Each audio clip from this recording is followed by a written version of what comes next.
নবী করিম সাল্লাল্লাহু আলাইহি ওয়াসাল্লামের শান এবং জিকিরকে স্বয়ং আল্লাহ বুলন্দ করেছেন। আল্লাহ তাআলা বলছেন ওয়ারাফা'না লাকা যিকরাক।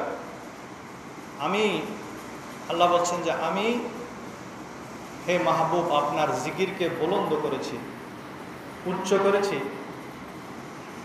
এখন আল্লাহ তাআলা আল্লাহর হাবিবের জিকিরকে কতটুকু উচ্চ করেছেন? আল্লাহ যতটুকু উচ্চ করতে পারেন ততটুকু উচ্চ করেছেন।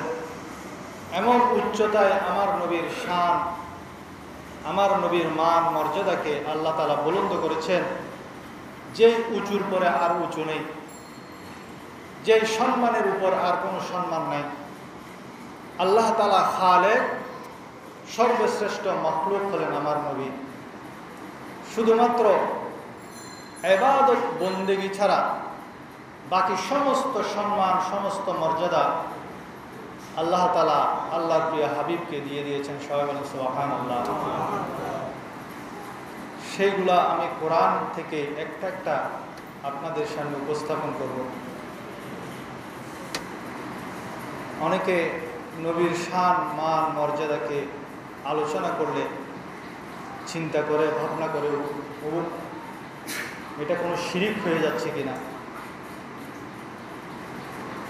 শুধু ইবাদত ছাড়া বাকি সকল প্রশংসা নবীর জন্য আপনি করতে পারবেন, কোরআনের মধ্যে প্রমাণ রয়েছে। আল্লাহ রাব্বুল আলামিন আহকামুল হাকিমিন নবীর শান যেভাবে বুলন্দ করেছেন, সেভাবে কেহ যদি নবীর শানে বেয়াদবি করে তারও জবাব দিয়েছেন। এক মুহূর্ত দেরি করেন নাই। গতকালকে আলোচনায় আমি ইঙ্গিত দিয়েছিলাম, আবু লাহাব আমার নবীর বিয়াই, একদিকে চাচা আর একদিকে বিয়াই। বিয়াই কিভাবে? তখনও আমার নবী ইসলাম প্রচার শুরু করেন নাই, নবুয়তি দাওয়াত শুরু করেন নাই। তা আমার নবীর দুইটা মেয়ে ছিল। ওই মেয়ে দুইটার সাথে তখনকার যুগে, এখনো অনেক জায়গায় হয়, গ্রাম এলাকায় আগে ভাগে, যে আপনার মেয়ের সাথে আমার ছেলের বিয়ে দিব, এই ধরনের একটা মৌখিক চুক্তি যেটাকে বলা হয়। তো সেই সুবাদে একে অপরকে বিয়াই ডাকে না, বিয়াই ডাকে। তো আমার নবীর দুইটা মেয়ের সাথে আবু লাহাবের, লাহাব শব্দের অর্থ হলো আগুন জ্বালালে আগুনের অগ্রভাগে যে লাল আভা, সেটাকে বলা হয় লাহাব। আবু লাহাব খুব কি ছিল? আগুনের আভার মতো লালচে ধরনের তার শরীরের রং ছিল, সেজন্য তাকে আবু লাহাব বলা হতো। এই আবু লাহাবের দুইজন ছেলে, একজন নাম উতবা আর একজন নাম উতাইবা। তাদের দুজনের সাথে আমার নবীর দুজন সাহেবজাদির বিয়ের কথাবার্তা মোটামুটি ফাইনাল।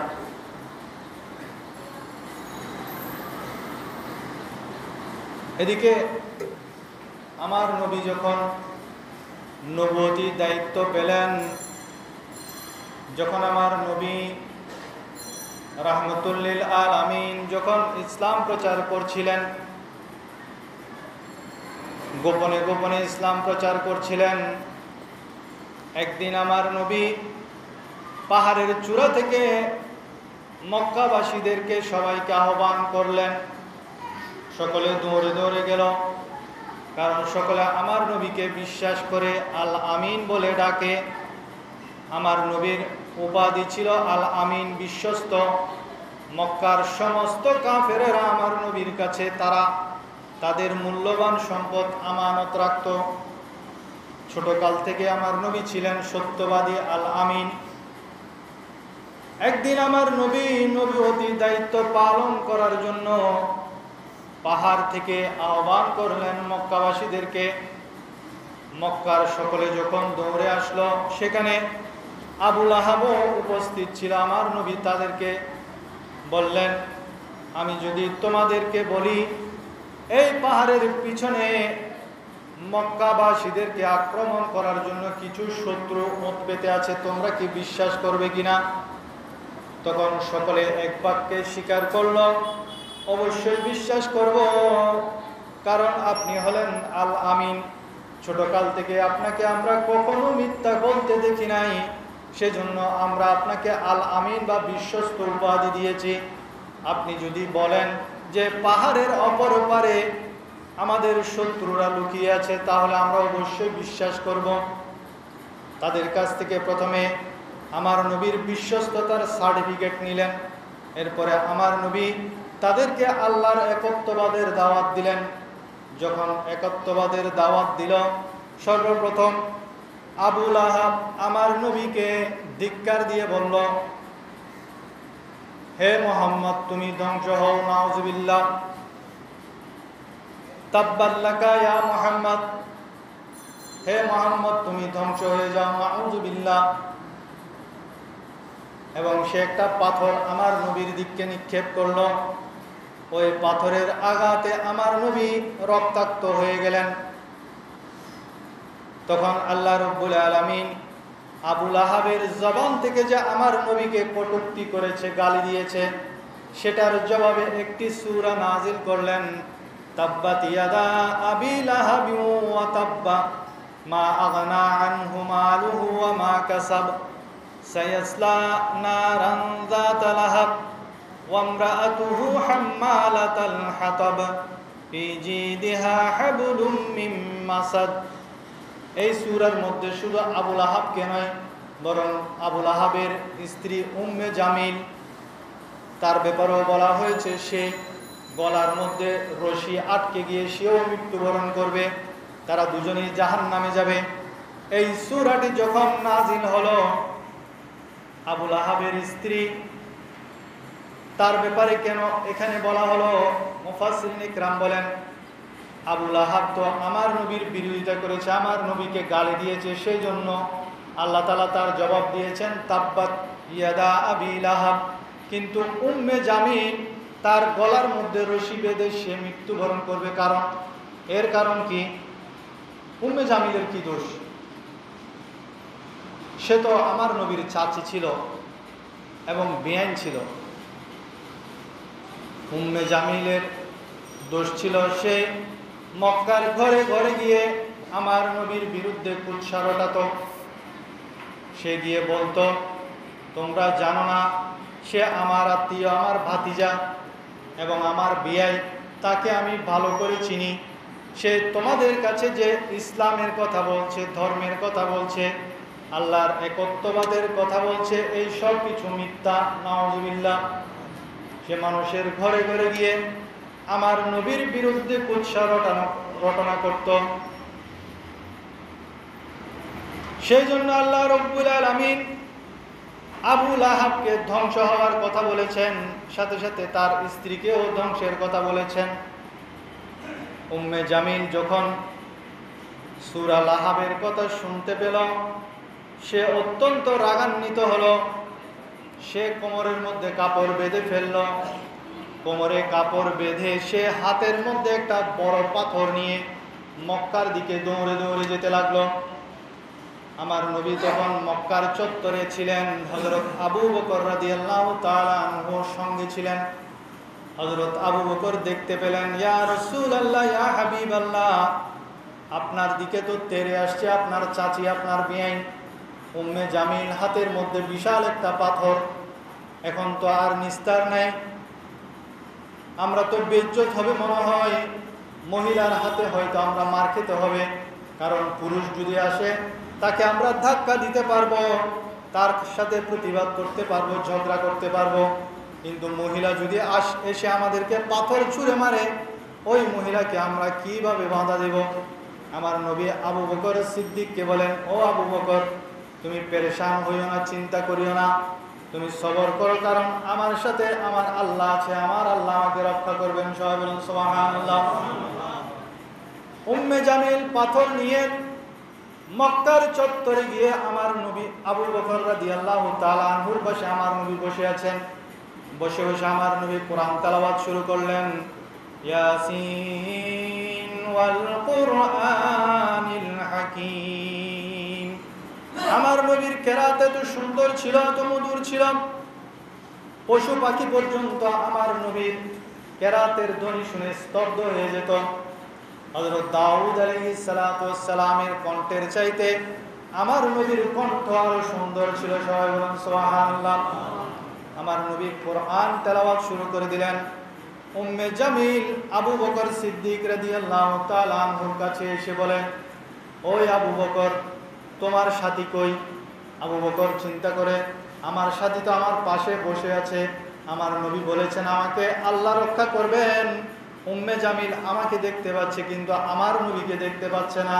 আমার নবী আমার পাশে বসে বসে কোরআন তেলাওয়াত করছে, কিন্তু উম্মে জামিল পাথর নিয়ে এসে আমাকে জিজ্ঞেস করে, ও আবু বকর, তোমার সাথী মুহাম্মদ কই? তার কাছে নাকি আমাদের ব্যাপারে সূরা নাজিল হয়েছে, আজকে আমি তার একটা দফা রফা করে ছাড়বো। হযরত আবু বকর সিদ্দিক রাদিয়াল্লাহু তাআলা আনহু রহস্য বুঝে ফেললেন যে উম্মে জামিল আমার নবীকে দেখছে না। এই ধরনের আমার নবীকে না দেখার আরো ঘটনা আছে, যে আমার নবী যখন হিজরত করছিলেন সেই রাতেও কাফেররা আমার নবীর সমস্ত ঘর ঘেরাও করে রেখেছিল, তাদের মাঝখান দিয়ে আমার নবী চলে গেলেন, কিন্তু তারা আমার নবীকে দেখে নেয়। এভাবে আমার নবী কাফের বেদিনের হাত থেকে, তাদের অত্যাচার থেকে রক্ষা করেছিলেন। যখন গারে সৌরের মধ্যে গেলেন, সেখানে গিয়ে শত্রু বাহিনী একদম ওই যে গর্তের মধ্যে আমার নবী আশ্রয় নিয়েছিলেন সেখানে তারা পৌঁছে গিয়েছিল। সেখানে গিয়ে তারা দেখতে পেল সেখানে মাকড়সা জালি বেঁধেছে, কবুতরের ডিম পেড়ে দিয়েছে। আমার নবীকে আল্লাহ তাআলা বেদিনের হাত থেকে, জালেমের জুলুম থেকে, অত্যাচার থেকে এভাবে হেফাজত করেছেন। তখনও হেফাজত করেছেন, এখনও করছেন, কিয়ামত পর্যন্ত করবেন। কারণ আল্লাহ তাআলা কোরআনের মধ্যে ঘোষণা দিয়েছেন যে আমার নবীর জন্য যারা বিরোধিতাকারী, কুৎসা রটনাকারী, তাদের বিরুদ্ধে আমি আল্লাহ একাই 100। সুবহানাল্লাহ। আমরা দুনিয়ার জমিনের সমস্ত পৃথিবীর মানুষ যদি আল্লাহর নবীর শানে, নমুসে, রাসালতের উপর কেউ কটাক্ষ করে, আমরা সবাই যদি চুপ থাকি, আল্লাহ চুপ থাকবেন না। কারণ আমার নবীর জন্য আল্লাহ আছেন, আল্লাহই যথেষ্ট। আমার নবীর ইজ্জত সম্মানকে আল্লাহ তাআলা বলছেন ওয়ারাফা'না লাকা যিকরাক, এটা বলন্দ হতেই থাকবে, দিন দিন বাড়তেই থাকবে আমার নবীর জিকির। কেউ সেটাকে দমন করতে পারবে না। যতই দমন করতে চাইবে, যতই কুৎসা রটনা করতে থাকবে, ততই আমার নবীর জিকির আল্লাহ তাআলা বৃদ্ধি করবেন। এটাই হলো আমার নবীর শান।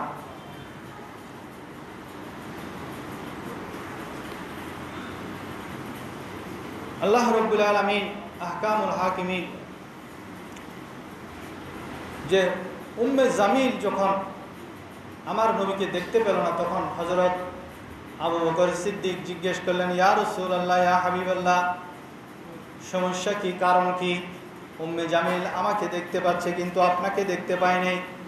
তখন হযরত আবু বকর সিদ্দিক আমার নবী জবাব দিলেন, ও আবু বকর সিদ্দিক, আমি যখন কোরআন তেলাওয়াত করছিলাম, সাথে সাথে কিছু ফেরেশতা এসে আমাকে ঘিরে ফেলল। ফেরেশতারা যখন ঘিরে ফেলল, উম্মে জামিল তোমাকে দেখতে পাচ্ছে কিন্তু আমাকে দেখতে পায় নাই। আল্লাহ রাব্বুল আলামিন আমাকে এইভাবে হেফাজত করেছেন উম্মে জামিলের আক্রমণ থেকে। উম্মে জামিল সেখানে গালাগালি করে চলে গেল। ঘরে গিয়ে সে তার ছেলে দুজনকে, আবুল আহাব এবং উম্মে জামিল, উতবা এবং উতাইবাকে ডাকলেন।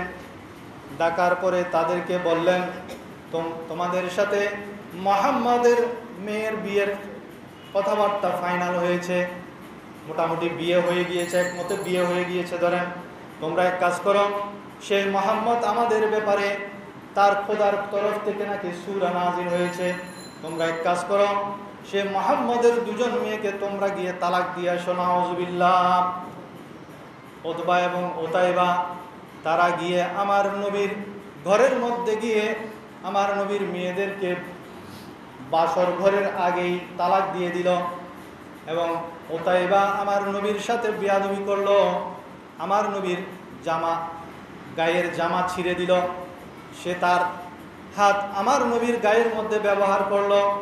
আল্লাহ রাব্বুল আলামিন আহকামুল হাকিমিন উতাইবার এই আচরণের কারণে আমার নবী আল্লাহর কাছে দোয়া করলেন, ইয়া রাব্বাল আলামিন, উতাইবার উপর তোমার কুকুর সমূহ থেকে একটা কুকুর লেলিয়ে দাও।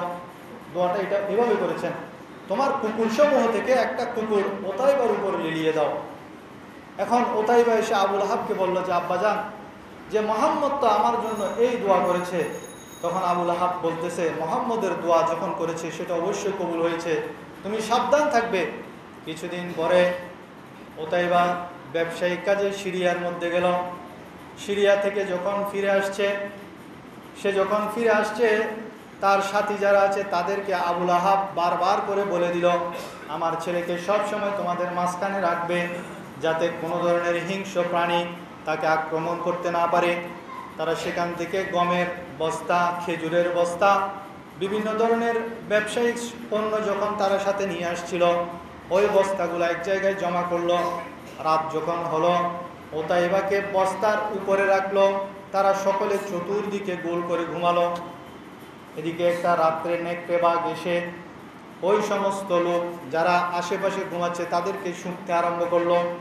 কারণ আল্লাহ তাআলা ওই হিংস্র প্রাণী যেটাকে তার জন্য নিযুক্ত করেছেন, যেখানে দেখবেন কতগুলা শিক্ষিত পশু আছে, তাদেরকে কিছুদিন শুকিয়ে দেওয়া হয়, ট্রেনিং প্রাপ্ত। ওই চোরের সে যদি চপ্পল রেখে যায়, সে চপ্পলটা যে চোরের পায়ে ছিল সে তাকে ধরে ফেলতে পারবে, ঘ্রাণ শক্তি। এখন ওই হিংস্র বাঘ তাকে আল্লাহ তাআলা ফেরেশতার মাধ্যমে যে তার শরীরের গন্ধ কীরকম হবে সেটা তাকে জানিয়ে দিলেন। বিশাল বস্তার স্তূপ, চতুর্দিকে লোক ঘুমাচ্ছে, বস্তার উপরে ঘুমাচ্ছে কে? উতাইবা। ওই হিংস্র বাঘ এসে প্রত্যেক মানুষের শরীর শুঁকছে, কাউকে আক্রমণ করছে না। শেষ পর্যন্ত সে একটু উপরের দিকে দেখে যে বস্তার উপরে একজন আছে, তখন সে এক লাফ দিয়ে বস্তার উপর উঠল। যখন শুকে দেখার সাথে সাথে সে বাঘ বুঝতে পারলো আল্লাহ রাব্বুল আলামিন এই কমবক্তের জন্য আমাকে নিযুক্ত করেছে। সাথে সাথে তাকে আক্রমণ করে সেখানে হত্যা করে দিল। সবাই বলেন ইন্না লিল্লাহি ওয়া ইন্না ইলাইহি রাজিউন। যারা আমার নবীর শানে বেয়াদবি করেছে তাদের এই পরিণতি হয়েছে। আবুল আহাব বেয়াদবি করেছে, সে ধ্বংস হয়েছে। উম্মে জামিল আমার নবীর শানে বেয়াদবি করেছে, সে গলার মধ্যে রশি আটকে ফাঁসির মধ্যে আটকে সে মৃত্যুবরণ করেছে। তার সন্তানেরা আমার নবীর সাথে বেয়াদবি করেছে, তারাও নাস্তে নাবুদ হয়ে দুনিয়ার জমিনের মধ্যে ধ্বংস হয়ে গেছে। এখনও কেউ যদি আমার নবীর শানে বেয়াদবি করে, তাদের বিরুদ্ধে আল্লাহ তাআলার অ্যাকশন যথেষ্ট। তো আমরা কেন তাদের বিরুদ্ধে কথা বলবো? কারণ এটা আল্লাহর সুন্নত। আল্লাহ তাআলা যেহেতু এই কাজটি করেছেন, আল্লাহর রঙে আমাদেরকে রঙিন হতে হবে, এটা আল্লাহর সুন্নত। আমরা যদি আল্লাহর বান্দা হয়ে থাকি, আমার নবীর প্রেম মহব্বত যদি আমাদের অন্তরে থেকে থাকে, তাহলে নবীর শানে কেউ যদি বেয়াদবি করে, কেউ যদি কটাক্ষ করে, আল্লাহ তাআলা যেভাবে তার প্রতিশোধ নেবেন, আমরা বান্দা হিসেবে আল্লাহর রঙে রঙিন হয়ে আমাদেরকেও আমাদের স্থান থেকে তার প্রতিবাদ জানাতে হবে, তার বিরুদ্ধে কথা বলতে হবে। সারা বিশ্বের মুসলমান ওই ফ্রান্সের পণ্যকে বয়কট করার জন্য আহ্বান করেছে। আমরা আমাদের স্থান থেকে যতটুকু পারি তাদের পণ্য, যে সমস্ত পণ্য, যে বিভিন্ন লিফলেট ছেড়েছে তাদের পণ্য, সবচেয়ে বেশি ব্যবহার হয় আমাদের দেশে মনে হয় টোটাল গ্যাস, যেটা টোটাল গ্যাস, ওই গ্যাসটা বর্জন করবেন। আরও অনেক গ্যাস আছে, আমরা সেটা বর্জন করব। এটা একটা প্রতিবাদ, এটা নবীর মহব্বত, এটা একটা নবীর প্রেম। আল্লাহ রাব্বুল আলামিন আহকামুল হাকিমিন আমার নবীর শান মান কোরআনের মধ্যে হাজার হাজার জায়গায় তুলে ধরেছেন। শুধু নাম দিয়ে কিছু তথ্য আমি আপনাদের সামনে তুলে ধরতে চাই। আল্লাহ রাব্বুল আলামিন নিজেকে নিজে রাউফুর রহিম বলেছেন। যেমন সূরা বাকারার 143 নম্বর আয়াতে আল্লাহ তাআলা বলেন, ইন্নাল্লাহা বিন-নাসি লারাউফুর রহিম। নিশ্চয় আল্লাহ মানুষের প্রতি অত্যন্ত স্নেহশীল, করুণাময়। আবার এই রাউফুর রহিম নামটা আল্লাহ রাব্বুল আলামিন তার প্রিয় হাবিবকে দিয়েছেন। কোথায়? সূরা তাওবার 128 নম্বর আয়াতে, লাকাদ জাআকুম রাসূলুম মিন আনফুসিকুম আজিজুন আলাইহি মা আনিতুম হারিসুন আলাইকুম বিল মুমিনিনা রাউফুর রহিম। ওদিকে সূরা বাকারার মধ্যে আল্লাহ নিজেকে বলছেন আমি রাউফুর রহিম। এদিকে সূরা তওবার 128 নম্বর আয়াতে আল্লাহ নবীকে বলছেন হে নবী আপনি রাউফুর রহিম। নবীর জিকির, নবীর সম্মান আমরা বর্ণনা করার প্রয়োজন নাই। আমার নবীর সম্মান কি সেটা আল্লাহ তাআলা কোরআনের মধ্যে বর্ণনা করে দিয়েছেন। আমরা তো এগুলো শুধু বর্ণনা করি শুধু নিজেদের ফায়দার জন্য। আমার নবীর জিকির এগুলো করি শুধু আমাদের ফায়দার জন্য। আমরা জিকির করে কোনো আমার নবীর উপকার করছি না, বরং আমরা নিজেদের উপকার করছি। হাক্কুল মুবিন, সূরা নূরে আল্লাহ তাআলা নিজেকে হাক্কুল মুবিন বলেছেন। আল্লাহ তাআলা সূরা নূরের 25 নম্বর আয়াতে বলেন ইয়াউমাইজি ইউওয়াফিহিমুল্লাহু দীনাহুল হক ওয়া ইয়ালামুনা আন্নাল্লাহা হুয়াল হাক্কুল মুবিন। এদিকে সূরা নামলে 79 নম্বর আয়াতে আল্লাহ নবীকে বলছেন হাক্কুল মুবিন। ফাতাওয়াক্কাল আলাল্লাহি ইন্নাকা আলা হাক্কুল মুবিন। নূর, সূরা নূরের 35 নম্বর আয়াতে আল্লাহ নিজেকে নূর বলে ঘোষণা করেছেন। আল্লাহু নূরুস সামাওয়াতি ওয়াল আরদ। আবার সূরা মায়েদার 15 নম্বর আয়াতে আল্লাহ আল্লাহর হাবিবকে নূর বলে ঘোষণা করেছেন। সবাই বলেন সুবহানাল্লাহ। قد جاءكم من الله نور وكتاب مبين। সূরা নূরের 35 নম্বর আয়াতে আল্লাহ বলছেন আল্লাহু নূরুস সামাওয়াতি ওয়াল আরদ। আবার সূরা মায়েদার 15 নম্বর আয়াতে আল্লাহ বলছেন قد جاءكم من الله نور وكتاب مبين। দেখেন আল্লাহ নিজের নামে আল্লাহর নবীর নামকে কিভাবে সুন্দরভাবে বর্ণনা করছেন। শিরিক এগুলো মানে আমরা তো অনেক কিছু বলে লা ইলাহা ইল্লাল্লাহ মুহাম্মাদুর রাসূলুল্লাহ এগুলো বলে শিরিক শিরিক নতুন নতুন কথা। লা ইলাহা ইল্লাল্লাহ মুহাম্মাদুর রাসূল এটাও নাকি শিরিক। এখন আল্লাহর সাথে নবীর নাম লাগালে না নাকি শিরিক। 100 জায়গায় আল্লাহ কোরআনের মধ্যে 100 জায়গায় নিজের নামের সাথে নবীর নাম জুড়ে দিয়েছেন। যদি সময় পাই বলবো। শাহিদ, সূরা নিসার 79 নম্বর আয়াতে আল্লাহ তাআলা নিজেকে শাহিদ বলেছেন ওয়াকাফা বিল্লাহি শাহিদা। আবার সূরা বাকারার 143 নম্বর আয়াতে নবীর শানে আল্লাহ তাআলা শাহিদ ব্যবহার করেছেন ওয়াকাযালিকা জাআলনাকুম উম্মাতান ওয়াসাতান লিতাকুনু শুহাদা আলান নাস ওয়া ইয়াকুনুর রাসূলু আলাইকুম শাহিদা। করিম, আল্লাহ নিজেকে করিম বলে ঘোষণা করেছেন। আবার নবীর গুণ বর্ণনা করতে গিয়ে আল্লাহ করিম বলে ঘোষণা করেছেন। সূরা ইনফিতারের 6 নম্বর আয়াতে আল্লাহ নিজেকে করিম বলছেন ইয়া আইয়ুহাল ইনসানু মা গররাকা বিরাব্বিকাল করিম। আবার সূরা তাকবীরের 19 নম্বর আয়াতে আল্লাহ তাআলা আল্লাহর রাসূলকে করিম বলে ঘোষণা করেছেন ইন্নাহু লাকাউলু রাসূলিন করিম। নিশ্চয়ই কোরআন রসুল করিমের আনিত বাণী। ওদিকে আল্লাহ নিজেকে করিম বলছেন, ওদিকে রসুলকেও করিম বলছেন। রসুল করিম, আমরা সেজন্য বলি রসুল করিম সাল্লাল্লাহু আলাইহি ওয়াসাল্লাম। আল্লাহও করিম, রসুলও করিম, সিফতি নাম। আজিম, সূরা বাকারার 255 নম্বর আয়াতে আল্লাহ তাআলা নিজের ব্যাপারে ইরশাদ করেন ওয়া হুয়াল আলিয়্যুল আযীম। আবার সূরা কলমের 4 নম্বর আয়াতে আল্লাহ নবীকে বলেন আজিম ওয়া ইন্নাকা লাআলা খুলুকিন আযীম। নবীর শান বলছেন আল্লাহ তাআলা ওয়া ইন্নাকা লাআলা খুলুকিন আযীম। আমার নবীর যে চারিত্রিক সার্টিফিকেট আল্লাহ তাআলা দিয়েছেন, দুনিয়ার চেয়ারম্যান মেম্বারে দেন নাই, আল্লাহ তাআলা আমার নবীর চারিত্রিক সার্টিফিকেট দিয়েছেন। আল খাবীর, সূরা আনআমের 18 নম্বর আয়াতে আল্লাহ ঘোষণা করেন ওয়া হুয়াল কাহিরু ফাওকা ইবাদিহি ওয়া হুয়াল হাকীমুল খাবীর। আবার সূরা ফুরকানের 59 নম্বর আয়াতে আল্লাহ তাআলা আমার নবীর ব্যাপারে বলেন আর রহমানু ফাসআল বিহি খাবীরা। ওদিকে আল্লাহ খবীর, এদিকে নবীকে বলছেন খবীর। এগুলো শুধু নামের ব্যাপারে। শাকুর, সূরা তাগাবুনের 17 নম্বর আয়াতে আল্লাহ নিজের ব্যাপারে বলেন ইন তুকরিদুল্লাহা কারদান হাসানান ইউদাইফুহু লাকুম ওয়া ইয়াগফির লাকুম ওয়াল্লাহু শাকুরুন হালিম। আবার সূরা বনী ইসরাঈলের 3 নম্বর আয়াতে আল্লাহ তাআলা নবীর ব্যাপারে ইরশাদ করেন, যুররিয়াতাম মান হামালনা মা'a নূহ ইন্নাহু কানা আবদান শাকুরা। সুবহানাল্লাহ। আলিম সূরা আনফালের 75 নম্বর আয়াতে আল্লাহ নিজের বেলায় বলেন, ইন্নাল্লাহা বিকুল্লি শাইইন আলিম।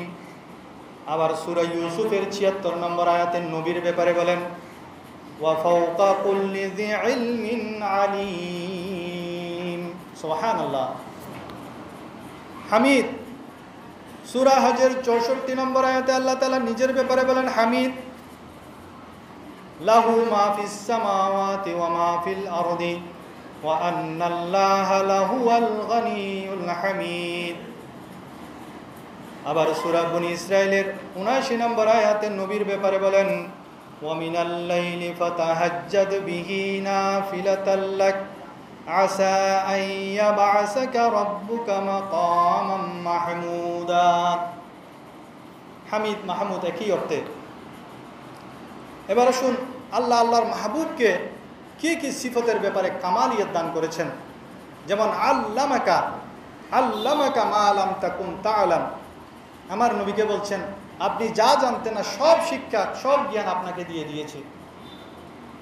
আল্লাহ তাআলা আমার নবীকে, আল্লাহর নবী যা জানতো না সব জ্ঞান দিয়ে দিয়েছেন। ওয়া আল্লামাকা মা লাম তাকুন তা'লাম ওয়া কানা ফাদলুল্লাহি আলাইকা আযীমা। ওয়া আল্লামাকা মা লাম তাকুন তা'লাম, এই শব্দটা মনে রাখবেন। অনেকে এখন আমার নবীকে উম্মি একটা শব্দ পাইছে। উম্মির অনেক অর্থ আছে। উম্মির এক অর্থ হলো মূল, নাবি মূল।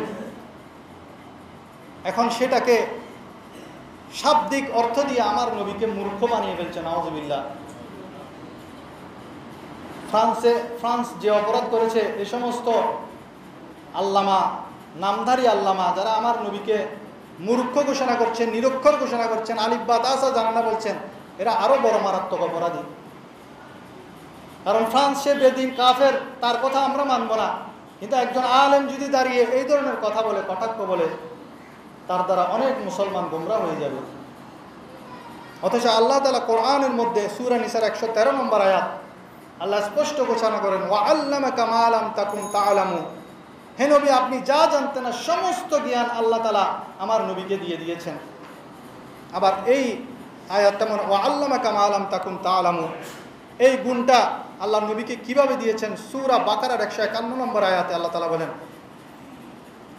কামা আরসালনা ফীকুম রাসূলাম মিনকুম ইয়াতলু আলাইকুম আয়াতিনা ওয়া ইউযাক্কিকুম ওয়া ইউআল্লিমুকুমুল কিতাবা ওয়াল হিকমাতা ওয়া ইউআল্লিমুকুম মা লাম তাকুনু তা'লামুন। ওই যে ওদিকে নবীকে বলেছেন, হে নবী, আপনাকে আপনি যা জানতেন না তা শিখিয়ে দিয়েছি। এদিকে আমার নবীকে আল্লাহ তাআলা আবার বলছেন যে আমি আমার নবীকে এমন শিক্ষা দিয়েছেন, সে তোমাদেরকে শিক্ষা দিবে। আমার নবী উম্মতকে শিক্ষা দিবেন, কিতাব এবং তার তথ্য জ্ঞান শিক্ষা দিবেন, এমন বিষয় শিক্ষা দিবেন যা কখনো তোমরা জানতে না। আল্লাহ বলছেন, যা উম্মতেরা জানতো না, দুনিয়ার জমিনে কোনো জ্ঞানী বিজ্ঞানী জানে না, সেই জ্ঞান আমার নবী আমাদেরকে দিবেন। জ্ঞানীদের জ্ঞানী হলেন আমার নবী, বিজ্ঞানীদের বিজ্ঞানী হলেন আমার নবী। এখন আমি কে? আমার নবী উম্মি শব্দ দিয়ে আমার নবীকে নিরক্ষর বানিয়ে ফেলছেন। আস্তাগফিরুল্লাহ, নাউযুবিল্লাহ। হেদায়েত অর্থে আল্লাহ তাআলা বলেন, ওয়ালাকিন্নাল্লাহা ইয়াহদি মান ইয়াশা, বরং আল্লাহ যাকে ইচ্ছা সৎ পথে পরিচালিত করেন। এবং আমার নবীর ব্যাপারে বলে, ওয়া ইন্নাকা লা তাহদি ইলা সিরাতিম মুস্তাকিম, নিশ্চয় আপনি সরল পথ প্রদর্শন করেন। এদিকে আল্লাহ নিজেই বলছেন আমি সরল পথ প্রদর্শন করি, আবার নবীর ব্যাপারেও বলছেন ওয়া ইন্নাকা লা তাহদি ইলা সিরাতিম মুস্তাকিম, নিশ্চয় আপনি সরল পথ প্রদর্শন করেন। আমার আল্লাহর সিফত, আমার নবীর সিফত একই রকম বর্ণনা করছেন। শিরিক নেই এগুলো? বর্তমান যুগের যে সমস্ত শিরিক যারা ফতোয়া দিচ্ছেন, তাদের কথা যদি আমরা শুনি তাহলে তো কোরআনের প্রতিটা জায়গায় আমরা শিরিক খুঁজে পাবো। তাজকিয়া করা, সূরা নিসার ৪৯ নম্বর আয়াতে আল্লাহ তাআলা বলেন, বালিল্লাহু ইউযাক্কি মান ইয়াশা, পবিত্র করেন আল্লাহ যাকে ইচ্ছা তাকেই। আল্লাহ যাকে ইচ্ছা তাকে পবিত্র করেন। আবার আল্লাহর মাহবুবের বেলায় বলেন, ইয়াতুলু আলাইকুম আয়াতিনা ওয়া ইউযাক্কিকুম। দিকে আল্লাহ বলছেন আমি তাজকিয়া করি, পবিত্র করি। আবার বলছেন নবী পবিত্র করেন। তারপর আমার নবী কঙ্কর নিক্ষেপ করেছেন, মাটি নিক্ষেপ করেছেন। আল্লাহ বলছেন হে নবী আপনি নিক্ষেপ করেন, আমি নিক্ষেপ করেছি। সূরা আনফালের ১৭ নম্বর আয়াত, ওয়ামা রমাইতা ইয রমাইতা ওয়ালাকিন্নাল্লাহ রামা। আর তুমি মাটির মুষ্টি নিক্ষেপ করনি যখন তা নিক্ষেপ করেছিলে, বরং তা নিক্ষেপ করেছিলেন আল্লাহ। অথচ নিক্ষেপ করেছে কে? আমার নবী। কিন্তু আল্লাহ বলছেন হে নবী আপনি করেন নাই, আমি করেছি। তারপর হুদায়বিয়া ময়দানে আমার নবীর হাতে বায়াত হয়েছেন সাহাবায়ে কেরাম। আল্লাহ তাআলা সেটাকে কিভাবে বলছেন, ইন্নাল্লাযীনা ইউবাইউনাকা ইন্নামা ইউবাইউনাল্লাহ ইয়াদুল্লাহি ফাওকা আইদিহিম। যারা আপনার কাছে আনুগত্যের শপথ করে তারা তো আল্লাহর কাছে আনুগত্যের শপথ করে। বায়াত হয়েছে নবীর হাতে, কিন্তু আল্লাহ বলছেন হে নবী তারা আপনার হাতে শপথ করেছেন। আল্লাহ বলছেন তারা আমার হাতে শপথ করেছে। সবাই বলেন সুবহানাল্লাহ। দান করা আল্লাহর দান, আমার নবীর দান। আল্লাহ তাআলা কিভাবে বর্ণনা করছেন সূরা তওবার ৫৯ নম্বর আয়াতে, ওয়ালাউ আন্নাহুম রাদু মা আতাহুমুল্লাহু ওয়া রাসূলুহু ওয়া ক্বালু হাসবুনাল্লাহু সাইয়ুতিনাল্লাহ মিন ফাদলিহি ওয়া রাসূলুহু ইন্না ইলাল্লাহি রাগিবুন। কতই না ভালো হতো যদি তারা সন্তুষ্ট হতো আল্লাহ যা দিয়েছেন তাতে, রসুল যা দিয়েছেন তাতে। আল্লাহর সাথে রসুলের কথা একসাথে বলছেন। ধনী করেন আল্লাহ করেন, ধনী করেন রসুলে করেন। সূরা তওবার ৭৪ নম্বর আয়াতে আল্লাহ তাআলা বলেন, ওয়ামা নাকামু ইল্লা আন আগনাহুমুল্লাহু ওয়া রাসূলুহু মিন ফাদলিহি। এখন কেউ যদি বলে আমাকে নবী ধনী করছে, এই শিরিক শিরিক শিরিক। সূরা তওবার কোরআনই পড়ে না, কোরআন অনুবাদ করেন, শুধু অনুবাদ করলে হবে নবীর শান বোঝার জন্য। আল্লাহ তাআলা বলছেন আল্লাহ এবং তার রসুল তাদেরকে সম্পদশালী করে দিয়েছেন। আল্লাহ এবং তার রসুল সম্মানের বিষয়ে আল্লাহ তাআলা সূরা হুজুরাতের ১ নম্বর আয়াতে বলেন, ইয়া আইয়ুহাল্লাযীনা আমানু লা তুকদ্দিমু বাইনা ইয়াদাইল্লাহি ওয়া রাসূলিহি ওয়াত্তাকুল্লাহা ইন্নাল্লাহা সামিউন আলীম। মুমিনগণ তোমরা আল্লাহ এবং তার রসুলের সামনে অগ্রণী হইও না। এক সাহাবী আমার নবীর আগে কোরবানি করে ফেলেছেন। আল্লাহ কি কোরবানি করে? আল্লাহ কোরবানি করে না। এখন আল্লাহ তাআলা বলছেন তোমরা আল্লাহর আগে আগে কোরবানি করো না, নবীর আগে আগে কোরবানি করো না। করেছেন নবীর আগে, কিন্তু আল্লাহ বলছেন তোমরা আল্লাহ এবং আল্লাহর রসুলের অগ্রণী হইও না। এতাআতের ব্যাপারে যখন আসলো তখন আল্লাহ তাআলা বলছেন, ওয়ামাই ইউতিউর রাসূলা ফাকাদ আতা আল্লাহ। যে লোক রসুলের হুকুম মান্য করবে সে আল্লাহরই হুকুম মান্য করবে। সূরা নিসার ৮০ নম্বর আয়াত। সম্পূর্ণ কোরআনের মধ্যে আল্লাহ এবং রসুলের এতাআতের কথা মোট ২০ জায়গায় এসেছে। আল্লাহর এতাআত করো, রসুলের এতাআত করো কয় জায়গায়? ২০ জায়গায়। আর শুধু এককভাবে রসুলের এতাআতের কথা ১৮ বার এসেছে। কিন্তু একটা জায়গায়ও এককভাবে আল্লাহর এতাআতের কথা সম্পূর্ণ কোরআনের মধ্যে আলিফ লাম থেকে ওয়ান নাস পর্যন্ত একটা জায়গায় শুধু এককভাবে আল্লাহর এতাআতের কথা আসেনি। যেখানে আল্লাহর এতাআতের কথা এসেছে সেখানে রসুলের এতাআতের কথা এসেছে, কিন্তু এককভাবে রসুলের এতাআতের কথা ১৮ জায়গায় এসেছে। এখন আপনারা প্রশ্ন করতে পারেন এর রহস্য কি? কারণ আল্লাহ তাআলা তো জানেন কিয়ামতের আগে এমন কিছু লোক আসবে যারা নবীকে ইগনোর করতে চাইবে, ডিনাই করে চলতে চাইবে, তারা শুধু তৌহিদবাদী হবে। সেজন্য আল্লাহ সেখানে তাদের জন্য কোনো ছিদ্র রাখে নাই। যদি তারা একটা আয়াত পাইতো যে শুধু আল্লাহর ইতাআত করলে হবে, তাহলে তারা রসুলকে বাদ দিয়ে দিত। এখনও তো বাদ দিয়ে দিছে, এখনও অলরেডি বাদ দিয়ে দিছে অনেকে। যদি একটা আয়াত পাইতো শুধু আল্লাহর ইতাআতের কথা, তাহলে তাদের জন্য সেটা সোনায় সোহাগা হয়ে যেত। সেজন্য আল্লাহ কোরআনের একটা জায়গায় শুধু আল্লাহর ইতাআত করো, আল্লাহর অনুসরণ করো। আল্লাহর ইতাআত তো ইহুদিরা করে। ফ্রান্সে যারা আমার নবীর ব্যঙ্গচিত্র মানছে, এরা আল্লাহকে আমাদের চাইতে বেশি মানে। ইহুদিরা, খ্রিস্টানরা, খ্রিস্টানদের একটি দল, অনেকে আছে 3 খোদা মানে, আবার অনেকে 1 খোদা মানে। কিন্তু তারা কাফের কেন, তারা বেদিন কেন, অমুসলিম কেন? কারণ তারা আমার নবীকে মানে না, আমার নবীর অনুসরণ করে না। যতক্ষণ আমার নবীর অনুসরণ করবে না, ততক্ষণ সেই ইমানদার হতে পারবে না। আল্লাহ রাব্বুল আলামিন আহকামুল হাকিমিন যে এই ঈদে মিলাদুন নবী উপলক্ষে আপনাদের এই মসজিদ এবং এলাকাবাসীর পক্ষ থেকে বিশাল আয়োজন, এবং যে আগামীকাল আসরের পরে তাবরুকের আয়োজন করা হয়েছে, যা মসজিদ কমিটি এবং এলাকাবাসীর যৌথ উদ্যোগে এই মাহফিল প্রতি বছরের এই বছরও জাঁকজমকপূর্ণ। গত রাত্রে মাহফিল হয়েছে এবং আগামীকাল তাবরুকের ব্যবস্থা করা হবে। যে আপনারা যে যতটুকু পারেন নবীর প্রেম মহব্বত যদি থাকে অন্তরের মধ্যে, তাহলে আপনাদের সাধ্য মতো যে আপনারা সহযোগিতা করবেন, আপনারা শরীক শামিল হবেন। যে হযরত প্রিয় নবী করিম সাল্লাল্লাহু আলাইহি ওয়াসাল্লাম দুনিয়ার জমিনে যেদিন তশরিফ এনেছেন, সেদিন যে আবু লাহাব আমার নবীর এত বড় দুশমন, যার বিরুদ্ধে কোরআনের মধ্যে সূরা নাজিল হয়েছে, সে আবু লাহাব আমার নবীকে নবী মেনে নয় বরং ভাতিজা জন্মগ্রহণ করেছে। সেই খুশিতে সে তার 2টা আঙ্গুল দিয়ে তার একজন বাঁদিকে আজাদ করেছিল, সুহাইবা বাঁদি। বুখারী শরীফের মধ্যে হাদিসখানা রয়েছে। সে যখন মৃত্যুবরণ করলো, তখন হযরত ইবনে আব্বাস রাদিয়াল্লাহু তাআলা আনহু, হযরত আব্বাস রাদিয়াল্লাহু তাআলা আনহু স্বপ্নে দেখলেন যে আবু লাহাবকে জিজ্ঞেস করলেন যে তুমি আমার নবীর সাথে তো সারা জীবন বিরোধিতা করেছো, কবরের মধ্যে তোমার কি অবস্থা?